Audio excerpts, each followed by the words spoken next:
Hello, and good afternoon. My name is Riker Rothfuss. I want to start this ceremony off with a prayer dedicated to all of our graduating seniors.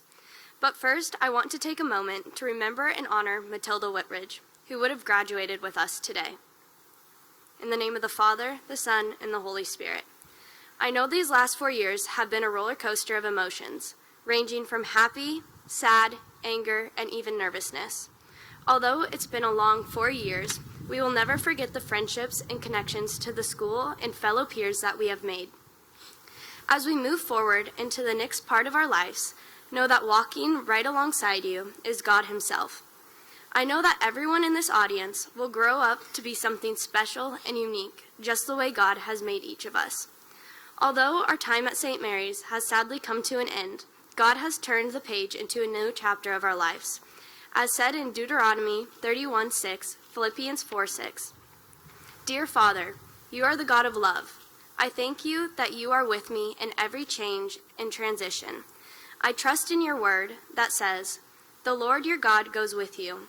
Therefore, as I enter into this new season of my life, I will not worry about the unknown ahead of me. Instead, I will trust in your word that says, I must not be anxious for anything, but in everything, through prayer and supplication, I will make my requests be made known to you. Guide my spirit, Lord, and comfort my heart in this time of change. Amen. In the name of the Father, Son, Holy Spirit. Amen.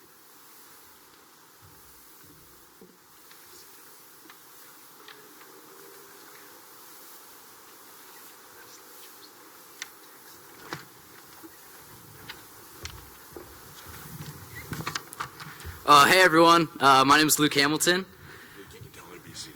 Oh, please be seated. Please be seated. You guys are good.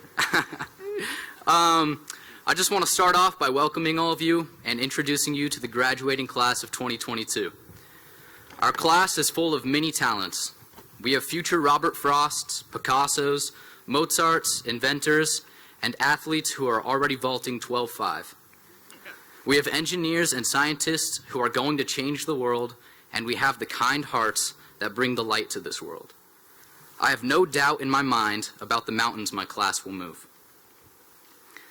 I would like to thank everyone who got me to where I am today, including my classmates, my teachers, and my family. I am so grateful that I have the privilege of speaking today. I've never been someone to take things for granted, and I cherish every moment I have. If any of you asked me what my favorite memory from St. Mary's is, I wouldn't even know where to start. I think of our time volunteering at Set Free Ministries with Mr. Volk, our karaoke football games, the entire school smelling like fish because of Mr. Burke's biology class, and simply just talking with you in the classroom. I've truly enjoyed every moment I spent here, and even in the worst of times, you all kept me smiling. I can confidently say that I love every person I'm graduating with, and I can't imagine moving on with a better group of people, and I adore every moment I've had with all of you.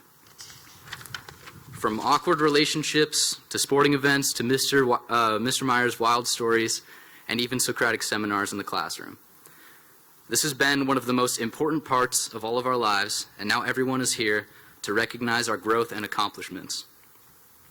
Thank you, Mom and Dad, for encouraging me all these years to work for my passions and goals. I've never told my dad this, but he's everything I want to be as a person. I'd like to thank all my brothers, Jed, Isaac, and Sam, for helping me along the way. And I want Sam to know what a great person he has become. And finally, I'd like to thank my class for nominating me to speak today, because it means more to me than I think you all realize. And I'm honored to represent the class of 2022. And it gives me the opportunity to say goodbye to you all.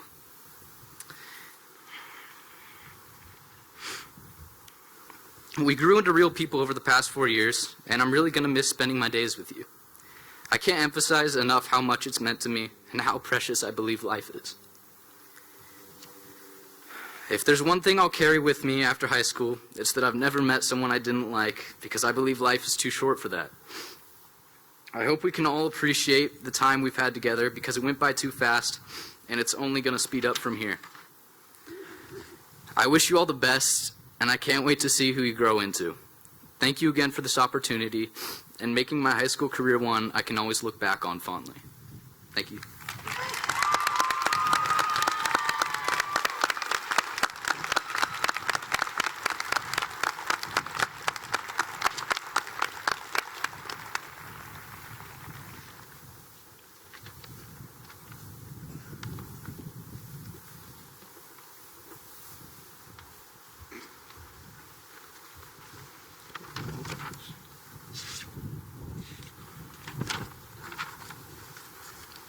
Good afternoon, everyone.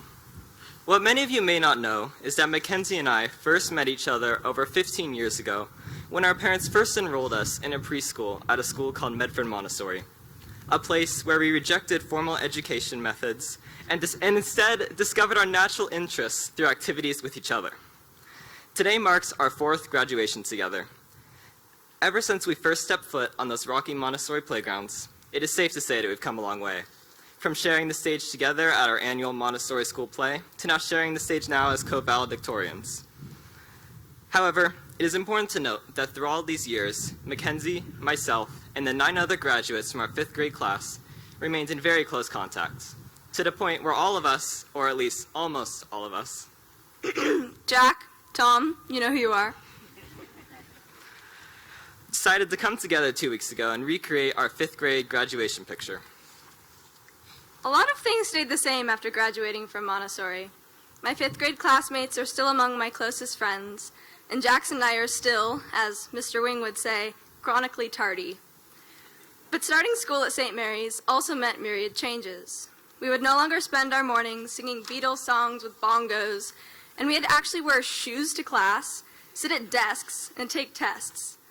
However, just like Jackson, my own, and our classmates' transition from Montessori to St. Mary's, our high school graduating class will also soon find itself at a crossroads.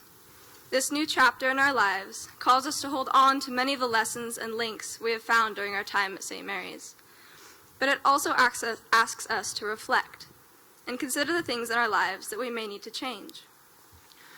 After spending most of our education surrounded by familiar faces, one of the things that I hope we can bring with us as we transition into life after high school is the friendships that we've made and the motivation to continue seeking out more meaningful relationships. I used to always hear that you become the average of the 5 people you hang out with the most. Even though high school is such a small percentage of my life, I feel that the people I've surrounded myself with over the past few years have impacted me in a way that has had a monumental influence on who I am and who I will become. The relationships that we hold with our teachers, teammates, coaches, parents, and friends, whether they are good, bad, or sometimes a little ugly, teach us valuable lessons that have shaped the people we are today. In our futures, there will be people who test our limits. However, I hope that this class will bring and continue to meet people who inspire, support, and celebrate who we are. Because ultimately, it is not the 5 closest friends in our life who shape us, but everyone that we have and will meet in our lives. Moving forward into our next steps, I also hope that we can remember to invest time in the things that bring us joy. My primary outlet throughout high school was athletics. Sports practices were always a time where I could distance myself from stress over A-push pop quizzes, fatigue from a long lecture, or that combinatorial learning endeavor due the next day. It was like hitting the reset button for me. Whether your own outlet lives in music, art, robotics, or even just taking naps, I hope we can continue to take time for ourselves. Another lesson I hope we carry forward from St. Mary's is the courage to ask for help. The St. Mary's community is blessed in the sense that teachers care immensely for each and every student. Getting help is as easy as asking for it. For instance, even during Zoom school, a consistent group of my calculus classmates and I spent quality time with Mr. St. Ange every morning before class, asking an endless stream of questions, often repeats, while he patiently sipped his stevia coffee. Academics moving forward will likely only grow more difficult, and class sizes will likely only grow larger. I hope that this class will continue to be brave and have the strength to recognize when they are weak. Help is always out there, but it's often up to us to find it. As you listen to what we recommend you carry on from high school, there are certain aspects of the past few years that we must try to leave behind before we move forward. In 7th grade at St. Mary's, I had an English and social studies teacher who told me, while we were analyzing the riveting work of Edgar Allan Poe, that she was not teaching us what the text meant, but she was teaching us how to think. So as expected, my egocentric 13-year-old self was taken aback by this suggestion that seemed to imply that I, someone who made it all the way to 7th grade English, did not already know how to think. However, I've come to learn that what my teacher told me goes beyond thinking through a math problem or trying to discover the smallest ounce of meaning in that Edgar Allan Poe poem. This idea of learning how to think is about being aware enough to choose what it is we focus on. This then inevitably leads to one of the most difficult things to leave behind as we move beyond high school, which is the natural instinct of our brains to automatically decide what it is we do and do not think. This concept can take shape in the growing boredom we felt listening to the 4th lecture of British imperialism of the week, or getting frustrated at that old lady in her old Honda Civic going 10 miles an hour down the road in a 40 when we're just in a rush to get home from school and work. On the flip side, it is possible that everyone else in that history class had to work twice as hard to complete the assignments. Or maybe the woman in that old beat-up Civic is recovering from trauma, and she finds driving so terrifying that she must drive slowly in order to feel safe enough on the road. Now, I'm aware that this way of thinking won't automatically come to us each day. However, by assuming that we always know the reality of a situation, we'll always experience the negative emotions associated with our preconceived notions. From that same 7th grade teacher, I learned a saying in a Hindu text that reads, "For him who has conquered the mind is the best of friends. But for one who has failed to do so, his mind will remain the greatest enemy." To me, this has come to mean that we must have the discipline to control that egocentric 13-year-old within us, and we must do our best to remind ourselves each day to stay aware without becoming a slave to our own head. In the mindset of change, I also have a couple areas where I hope we can grow. I have found that throughout high school, when my stress levels rise, I start to close myself off. Worried that I might be a burden to friends, teammates, or family, it often seems like my own problems are best solved on my own. St. Mary's students as a whole are strong-minded, independent personalities. I'm sure a lot of you guys can relate. However, life's curveballs are only just getting started. I hope that we can still take on our own challenges, but also lean on the people around us. Perhaps we can learn to make our worlds bigger rather than smaller when things get tough. Lastly, my final hope for this class is that we can savor the process. I know that many of us have big dreams for the future. If any of you are like me, you might have a tendency to lock your eyes on that goal and not look back until you attain it. However, it is rarely that memory of a state championship meet or final exam that I find myself looking back on years later. It is those in-between moments, the miserable, rainy track practices, the musical chairs brawls during morning meeting, or those Burke biology classes where a turtle or a slightly poisonous snake gets loose. I hope we can all take some time over the coming years to pause, to look around, and to soak in all of the moments between that first and final photo. Thank you. Thank you.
as we roll down this unfamiliar road.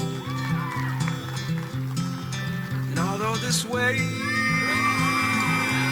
is stringing us along, just know you're not alone, 'cause I'm gonna make this place your home. Settle down, it'll all be clear. Don't pay no mind to the demons, they fill you with fear. The trouble, it might drag you down. If you get lost, you can always be found. Just know you're not alone, 'cause I'm gonna make this place your home.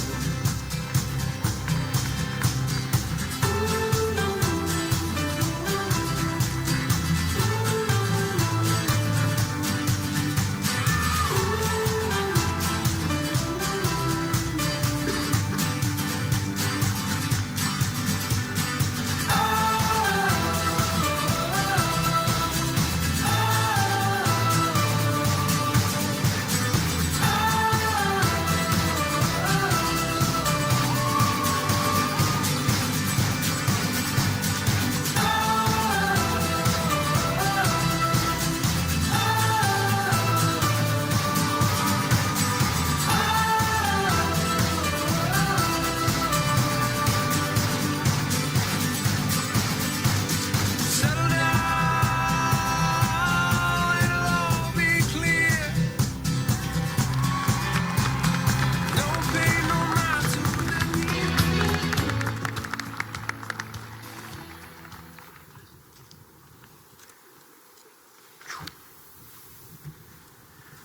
Well, good afternoon. I'm Frank Phillips, president of St. Mary's School, and it's my pleasure to introduce our graduation speaker for you guys, class of 2022, Mr. Adam Peterson. But before I provide the standard biographical information about Mr. Peterson, I'd like to make a general observation. Seniors, class of 2022, soon to be St. Mary's alumni, this is indeed your day.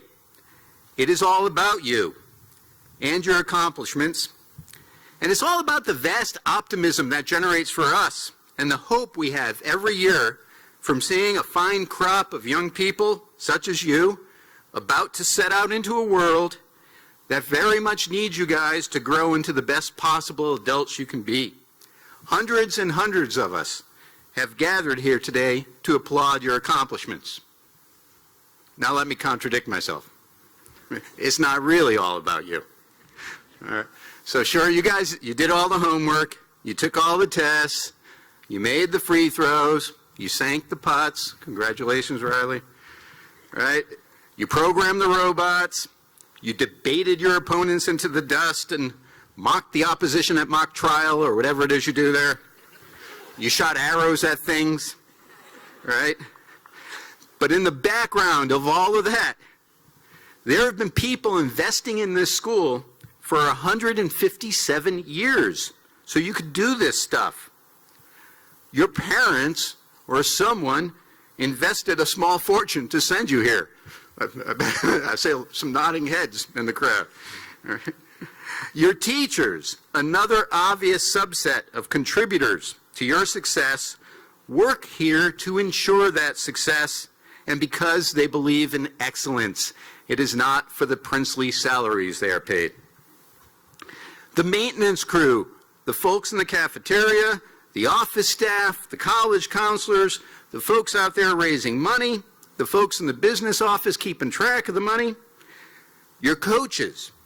Every single one of the people in these groups have essentially been your pit crew, your support team, and have created an environment where you can accomplish all of the things that you have in fact accomplished. We've all invested in you, and we care deeply about you and your future happiness and success, and that's why we're here to celebrate with you today. And there's one unsung group that I didn't mention that now, and it's a group sitting up here on the stage in positions of honor for a very good reason. the trustees of the St. Mary's School Board. These are a group, when they're at full force, of 20 individuals, people with great educations themselves, with wisdom derived from a wide range of life experiences and professional careers in law, medicine, social service, finance, real estate, high tech, and other demanding fields. They volunteer their time to undertake the legal burden and the work of governing St. Mary's School, of setting its policies, of figuring out strategies for its success, and in making sure that the school stays in business. Private school boards are nothing like public school boards. They work behind the scenes. But without the work of this school board, none of the people or things who I listed that created the environment that you seniors have thriven in would exist. So how about just a small, polite round of applause for these unassuming figures here.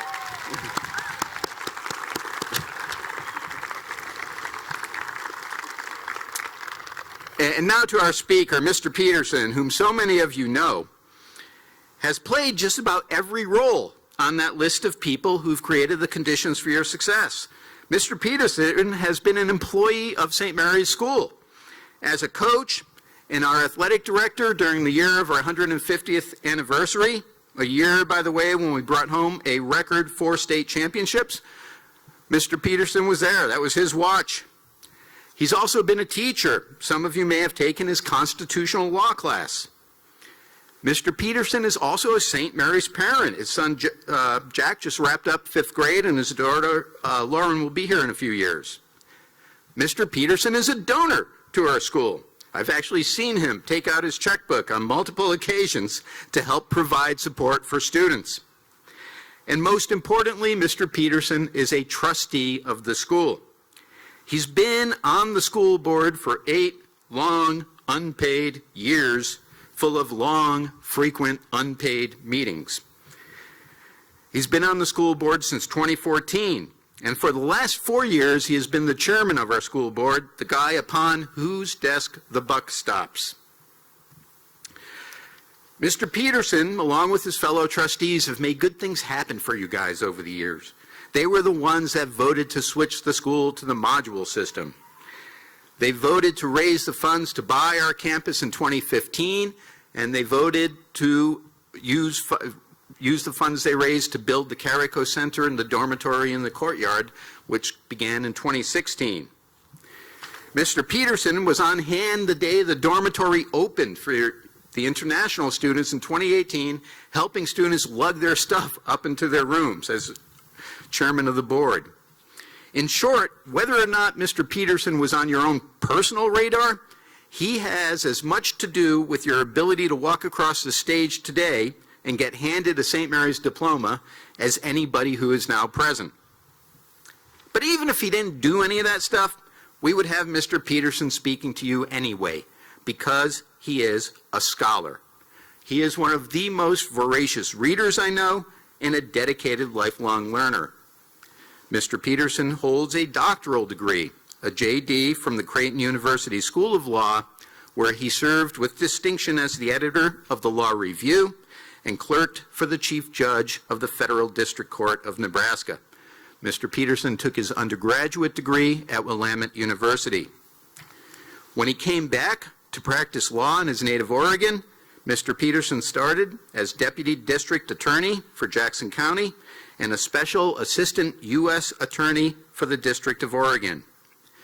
In 2013, Mr. Peterson was granted a rare honor. He was appointed by former Governor Kitzhaber as a Circuit Court Judge for Jackson County. Following his stint as a judge, Mr. Peterson returned to the AG's office, where he is currently Senior Assistant Attorney General for the Oregon Department of Justice. He serves in the Child Advocacy Section, where he is responsible for prosecuting legal cases in Southern Oregon involving abused, neglected, and abandoned children. And finally, despite all of these educational and professional attainments, Mr. Peterson passes what I consider to be the most important of all tests, the normal dude test. Right? He was raised in Roseburg in a working-class family. He played football and wrestled at Roseburg High. He earned the rank of Eagle Scout, and he put himself through college as an undergraduate by working in a lumber mill. When Mr. Peterson isn't working, he can be found volunteering on nonprofit boards, coaching youth athletic teams, or taking a ride on one of his many motorcycles. Mr. Peterson is married to his high school sweetheart, who also happens to be our scheduler and school counselor, Lucinda Peterson. They enjoy their life here in Medford with their kids Jack and Lauren, and their 3 dogs, Opal, Nina, and Mabel.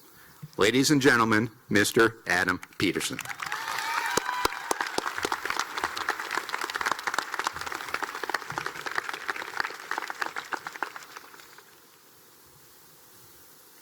When a guy like Frank Phillips gives you an introduction like that, you can't help but blush, because I'd be up here all day talking about how much of a legend that gentleman is. So thank you, Frank. Really appreciate it. President Phillips, incoming President Bernard, Principal Meyer, members of the St. Mary's faculty, fellow Board of Trustees, parents, family, and friends gathered here today, and most importantly, graduates. Thank you for the honor of being your graduation speaker. Having sat through a few graduations of my own over the years, I think I have a solid understanding of my role here today. I believe it goes something like this. I stand here, I pontificate as the wise adult, bestow upon you, the new graduates, my wisdom. Or maybe I go a bit more upbeat, like a coach giving a rousing halftime speech about how the world is your oyster, and you just have to go out and grab it. It's my job to give you the absolute perfect message about how to solve the world's issues. But there's just one problem. I'm speaking to a group of St. Mary's graduates. And if I give you that speech, you aren't buying what I'm selling. Your education here at this institution has taught you that you are not interested in the homogeneous advice of how things are done. You aren't going to sit down, quiet your inner voice, be quiet, and listen to the guy with the microphone. So where does that leave me? How do I fulfill the role of a graduation speaker at this rite of passage we call graduation? How do I provide something meaningful at this important event, something that is not cookie cutter or chock full of platitudes? In my vocation, I have the privilege of working with survivors of some of the most horrendous acts that humans can inflict upon each other. In my effort to assist them in achieving some measure of justice, I have taken to asking these survivors as we prepare for trial, what do you fear most? I ask this question because the answer tells me a lot. It not only tells me what the person actually fears, but also the inherent question of what would you like to see changed, and what would bring you happiness. Almost all seniors at St. Mary's take a class in their last mod called Adulting. It is taught by Miss Lauren Hazinga and Miss Lucinda Peterson. Well, Miss Peterson and I, as you heard, we have some history. In 1998, 2 weeks before the Roseburg Senior High prom, I broke up with my then girlfriend, and needing a date and knowing that underclassmen would not be able to attend the dance unless a senior or a junior invited them, I asked a stunning brunette that I had seen around campus if she would accompany me. Best decision I ever made. She said yes, and she's been my partner in life ever since. So that's a long way of saying I had an in. So a few weeks ago, on my behalf, Ms. Peterson asked the graduating seniors in the adulting class to take out a piece of paper. Was that a Freudian slip? I don't know.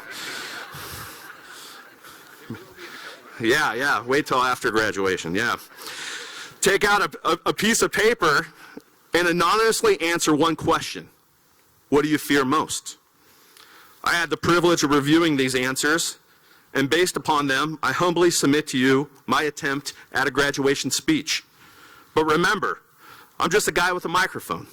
Any wisdom I can share is only because I fail daily living up to the ideals I'm about to expound. I'm a hypocrite preaching to a choir of angels. But I take solace in the hope that the consistency of of my endeavors to live what I'm sharing is as important as my failure rate. To take what you want from what I say, leave the rest. The truths I share are earned, but the ideas are all stolen. Class of 2022, your collective fears, or put another way, the things that you wish you could change, can be summed up in 3 areas. All submitted answers had one, if not all 3 of these items, and they are presented in no particular order. First on the list, and I have to say it was remarkable how many people noted this is a fear. Spiders. Y'all don't dig arachnids. I don't know what spiders ever did other than clean up your fly problem and have a bunch of legs, but you all don't like them. Apparently, as children, your parents didn't read Charlotte's Web to you.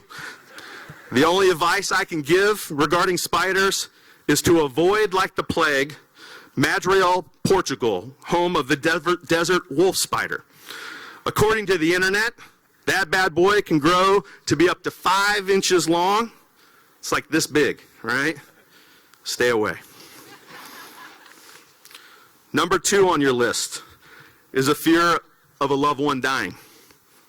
Y'all, I get it. And I wish I had an answer for this one, but I don't. The truth is, you're going to lose people that you love. The world is at times a hard place. Beauty belongs to the impertinent, and the things that we love the most are the things that we oftentimes lose. Death is part of the human condition. You can't cheat it. And when you lose someone you love, it's as painful and it's so profound and life-altering that there is a moment where you just think you can't move on. But then you remember that the best testament to those that you have lost is to keep marching on in life. And you march on in a way that would make them proud. Loss also fills us with gratitude for the living. It reminds us nothing is more valuable than our time and how we choose to spend it. So we hold that hug with our parent just a little bit longer, or decide to put down our phone and actually look at our sibling, friend, or child and remark to ourselves how beautiful they are and how fortunate we are to have the time with them. Number 3 on your list was a fear of failure or being rejected. Well, you're not alone in this one. I dare say that this might be the chief fear of the collective human race. And as luck would have it, on this front, I have some good news and I have some bad news. First, the good news. I think there might be a way to address this fear. Bad news. I think it might be the most difficult things a human being can master in life. But when we pull them off, they can be beautiful and life-changing. But I hear you saying, but Adam, what is this magic solution that you seem to be so sure of? Well, simply put, they are the following. Number 1, returning love for hate. Number 2, including the excluded. And number 3, admitting when you're wrong. Growing up outside of Roseburg, Oregon, I lived in a place called the Green District. And through the 50s, 60s, and 70s, the Green District was an area where people in the lumber industry in Roseburg lived. And when the economy changed, so did the neighborhood. But my family couldn't afford to move, and as could much of the families that lived there. And so it became a very, very difficult place to grow up. But just enough difficulty, I think, to be successful in life. And I had the fortune, due to being a poor Catholic kid, to go to the local parish school. And there was one other young man that came from my neighborhood, who also, his name was my friend Matt Stone. And Matt and I came in, much like you and your graduates, in kindergarten, and we went up through the years. And Matt was the kind of young man who, he was tall, he could light up the room, and he kind of just made you smile. But in 5th grade, despite us being friends, I all of a sudden found myself having a little bit of success. I became a popular guy, and I all of a sudden thought that because I was having this success that I was having, as we often do, we forget about our friends. Not only did I go just as far as to forget about my friends, but I made an active point of giving Matt the most difficult time that I think he probably had as a young person, because I knew all his weaknesses, because he had the same weaknesses as me growing up in the same neighborhood. The funny thing is that Matt also, he had a speech impediment. He had a stutter that he had to overcome. And as we were young, we would leave the classroom together to go get special training. And everyone always thought that I was leaving because I was going to do some sort of tag thing or some sort of special assignment, because I was a pretty kind of up-and-coming, successful young man. But the reality is that I was dyslexic. And going into my 6th grade year, I couldn't read. My teachers knew this, my parents knew this, Matt knew this, but none of my classmates knew this. And so we'd have times where we'd sit down as a class and we would read, and I'd grab the newest, best book, the Hardy Boys or the Boxcar Children, and I'd sit there and I'd pretend like I was reading, when in reality I couldn't read at all. Well, finally my teachers convinced me in my 6th grade year that when it was reading time, that I should actually grab a book that I could read, because I was in the process of finishing my very first book when I was in 6th grade. And that was James and the Giant Peach by Roald Dahl. So I mustered up the courage at reading time to go and to sit down. I grabbed my copy of James and the Giant Peach, and immediately I saw all the snickers and all the laughs, because that's a book you read in 2nd grade. I think that's when my son read it. And being the guy that I was, with the angry young man that I was, I almost fell apart right there. But then I saw something that was life-changing to me. My friend Matt stands up and he grabs James and the Giant Peach and he sits down next to me. And then all my classmates were like, oh, all right. I guess that's not such a big deal. And it's those little things that you never realize how much of a difference they make for you. But what Matt did that day was that he returned the hate that I had sent to him with a large amount of love. He included the excluded.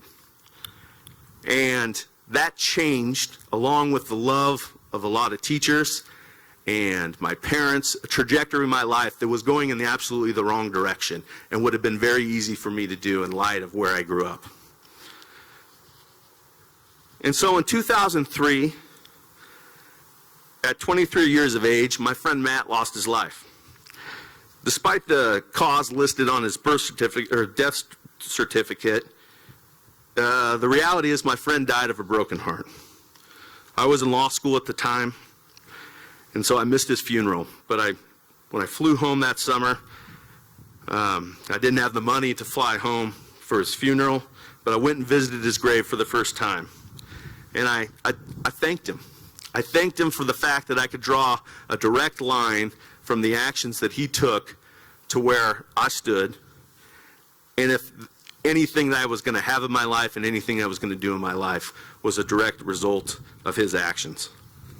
And as I left him the only fitting gift that I thought that I could, which was a copy of James and the Giant Peach. Class of 2022, I don't think that I can tell you any keys to conquering your fears or how to achieve happiness that you don't already know. You have it already in you. All young people do. All I can hope is for you not to lose it. That as you get older, that you remember, even as you stand at the edge of life, while people run you through, that it's a revolutionary act to love. But at times, it's hard to measure love, and it feels hopeless. Hate has the benefit of instant gratification. Love is planting a tree under whose shade you will most likely never sit. And the cynics will argue that love is weakness, that believing in love is naive and silly. What a defeatist attitude. In the face of every everyday, more dehumanizing world, Love is the most revolutionary act a person can make. Class of 2022, thank you. You're going to make us proud. Hell, you already have. As you move through life, don't forget about your old school and the lessons you have learned here. Come back and see us from time to time.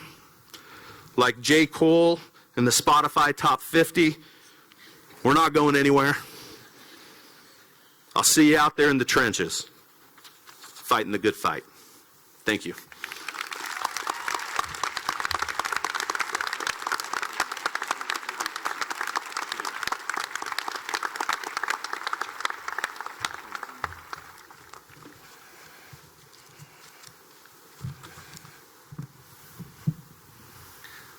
First row.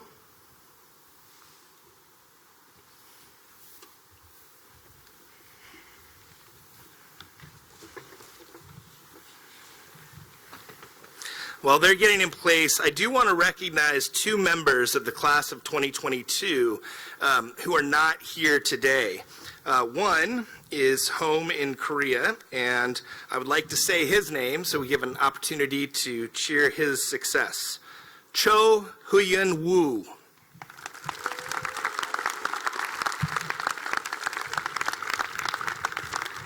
Also, earlier today, we have a graduate who actually took center court at the state tennis match.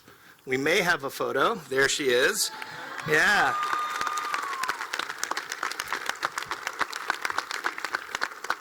Hannah Jean Poisson.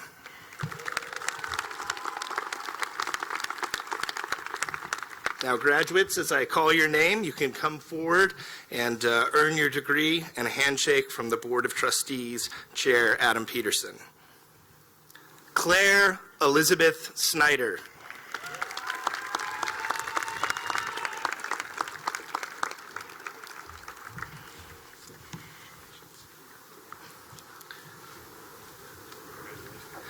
Sarah Thea Hatfield.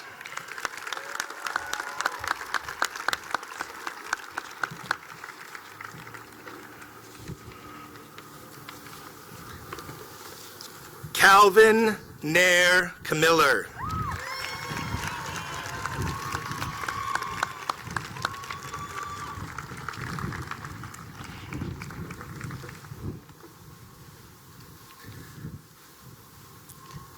Jackson David Lopiano.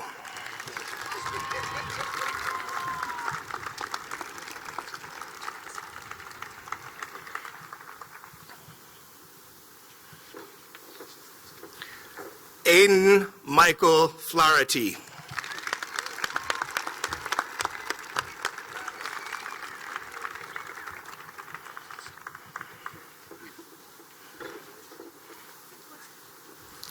Logan Makoto Diaz McNeil.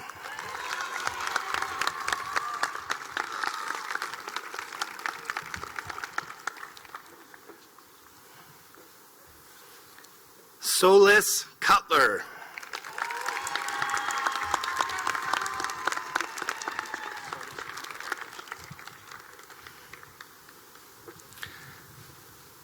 Chen Runza.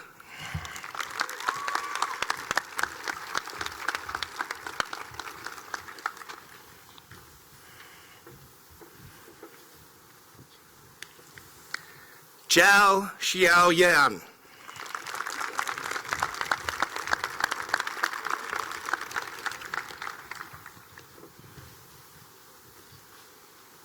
Ian Samuel Lawrence.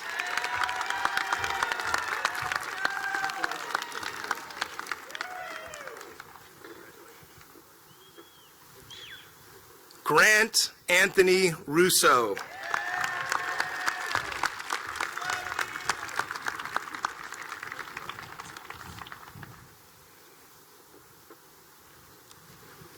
Eliza Claire Rivera Paddock.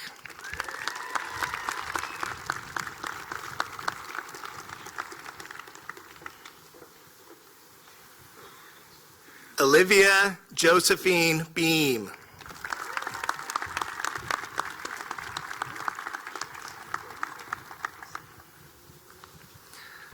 Elena May Strandberg.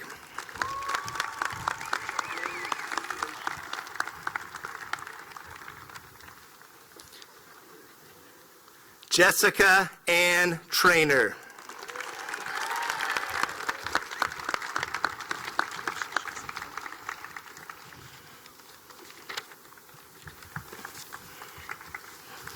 Leonie Feng Yi Tu.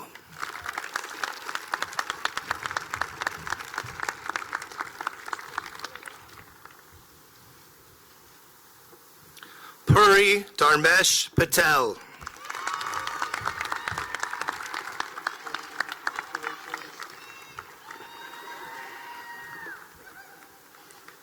Audrey Nicole Mills.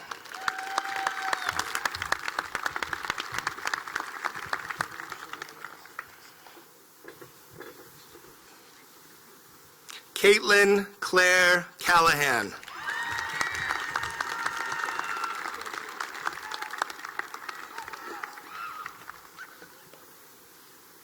Li Jiaqi.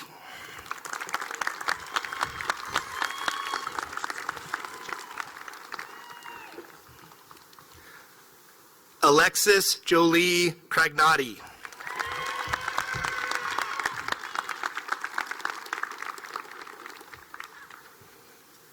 Sophia Elena Castillo.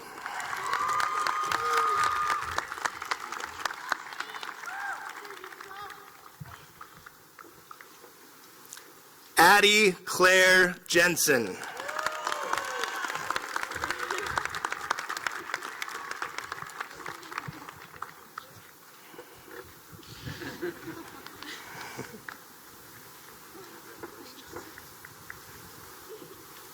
Megan Kathleen Mayerly.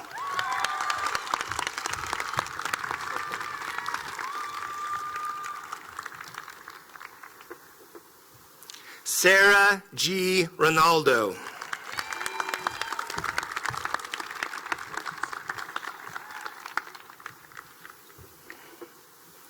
Isabella Gutierrez Rodriguez.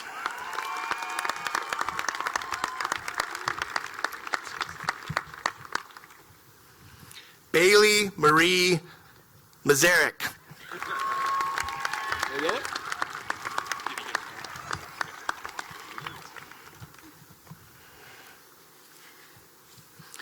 Tu Huang An Trong.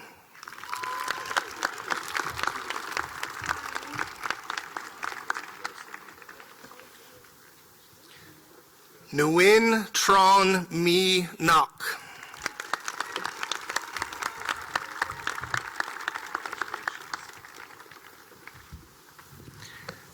Nguyen T. Beat Fong.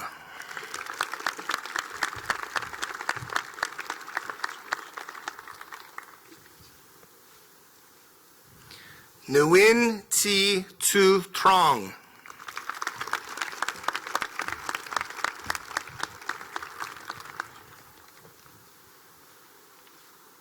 Brennan Faith Gangness.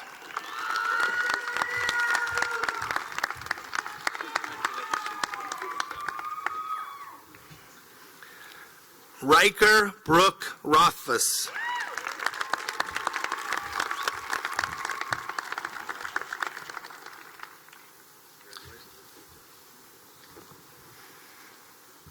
Mackenzie Allison Walker.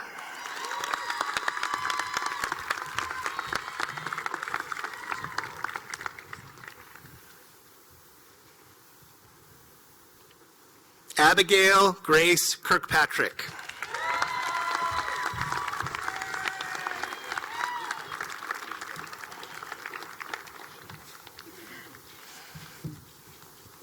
All right, second row. Wait.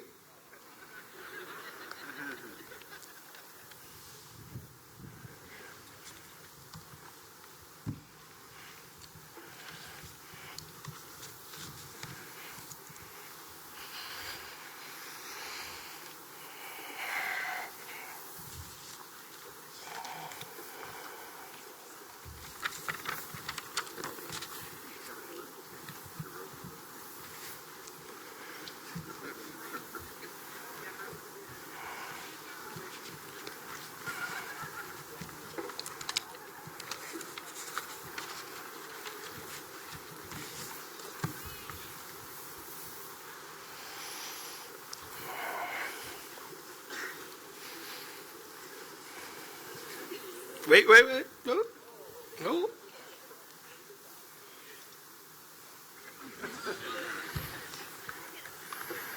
That's the most they've listened to me in 4 years.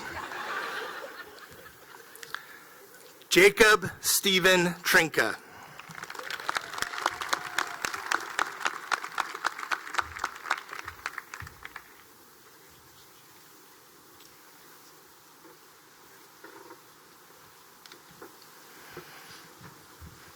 Maximus Clark Medley.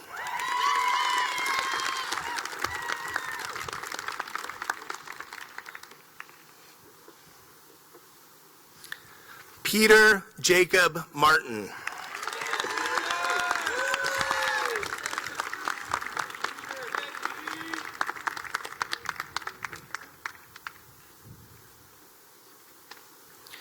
Thomas Hudson Eaton.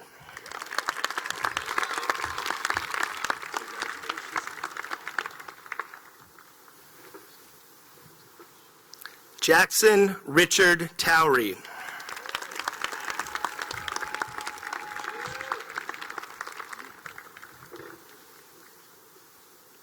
Meet Bharat Kumar Ladd.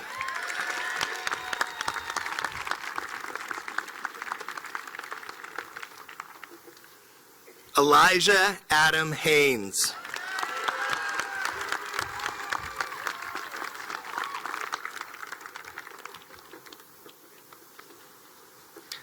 Travis Reed Johnson.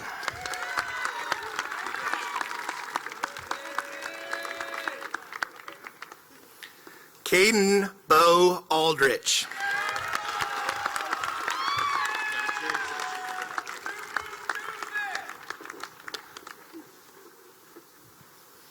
Luke David Hamilton.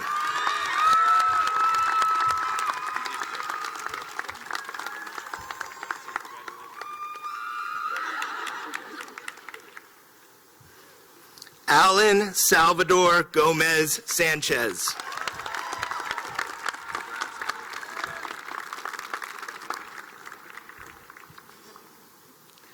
Jake Warren Pivaroff.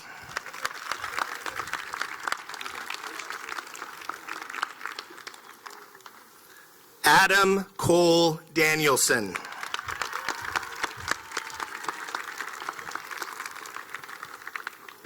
Seth Thomas Baker.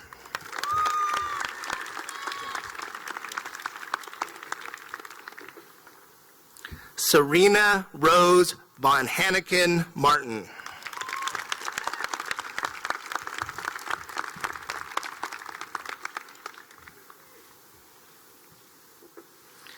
Quinn Avery Belafsky Trivers.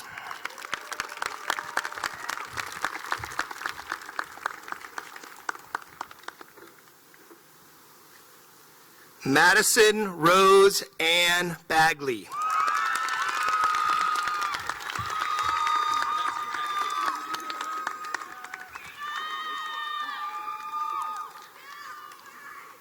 Riley Lynn Hamrickson.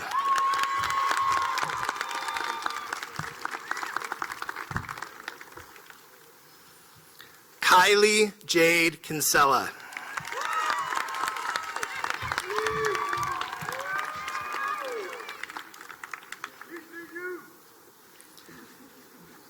Madison K. Mills.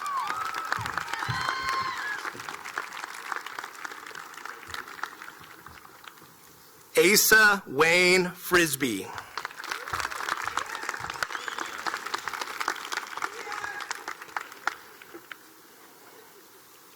Gavin Douglas Kugel.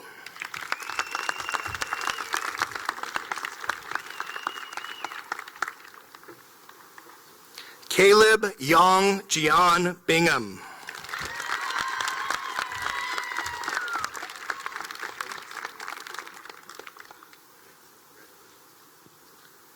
John Stanley Shaughnessy.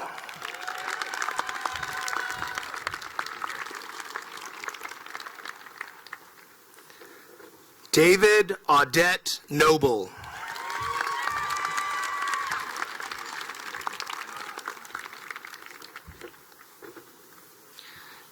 Sydney Sadiah Godwin.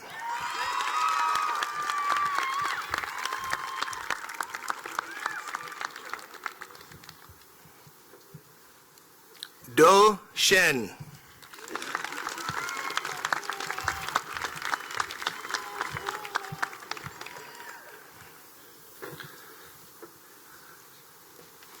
Zhu Shuen Gu.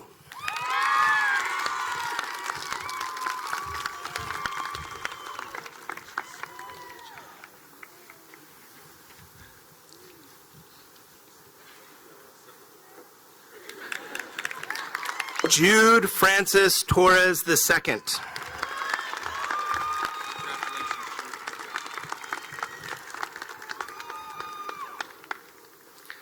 John Alden Deshawn Healy.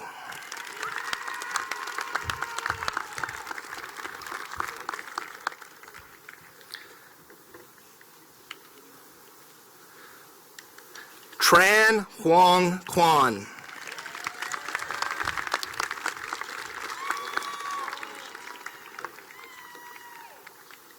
Meng Du Shi.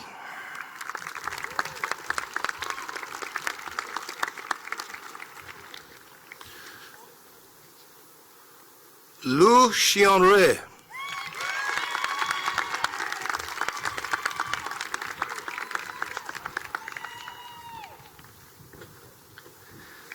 Liu Jiawen.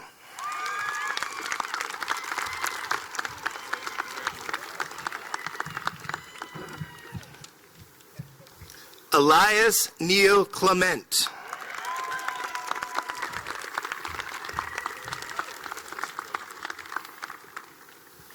Michael Leonardo Curiel.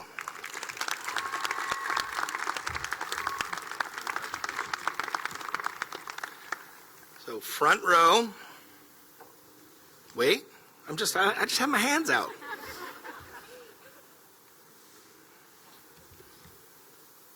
Other graduates, fill in behind.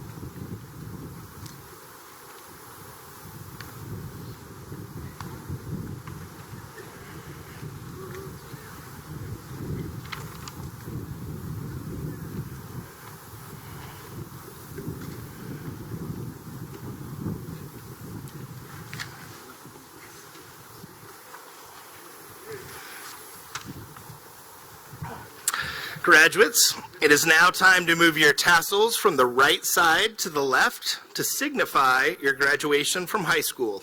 Ladies and gentlemen, I give you the class of 2022.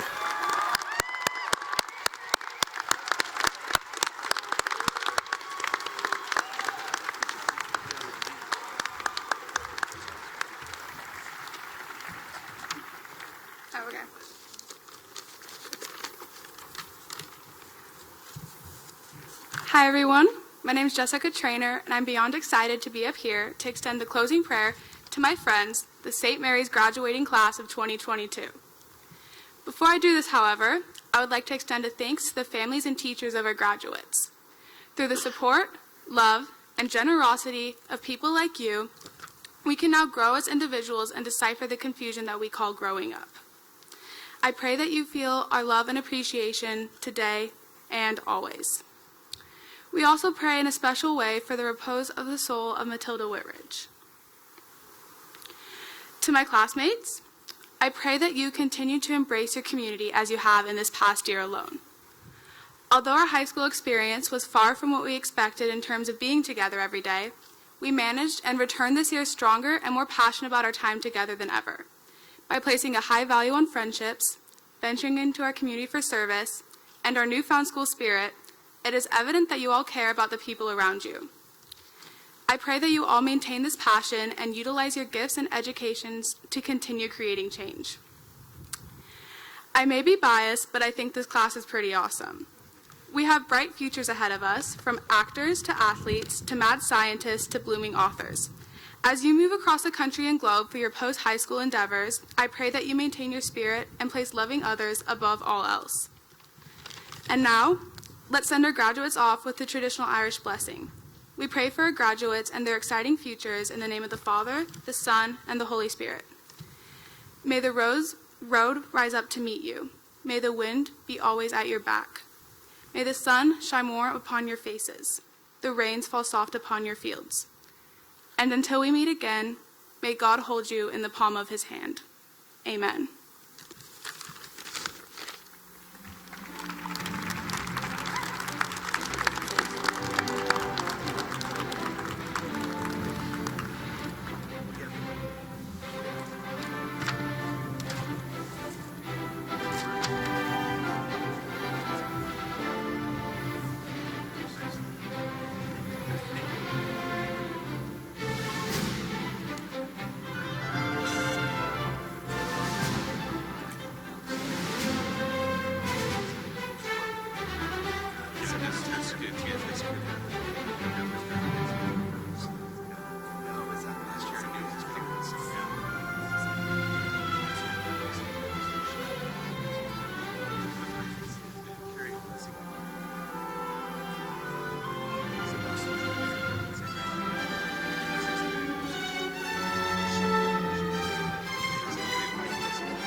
Just wait for the music to die here for 1 sec.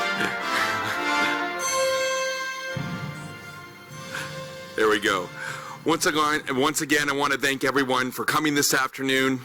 Families, we thank you for sharing your students with us. The class of 2022 is a special class filled with great kids.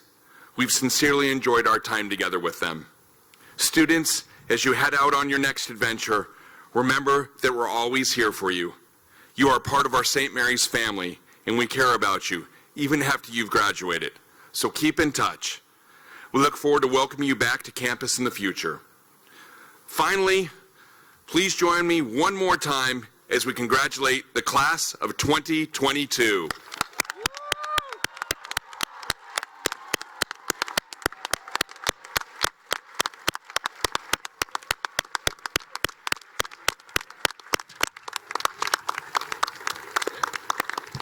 Have a great time celebrating. Congratulations. That's it.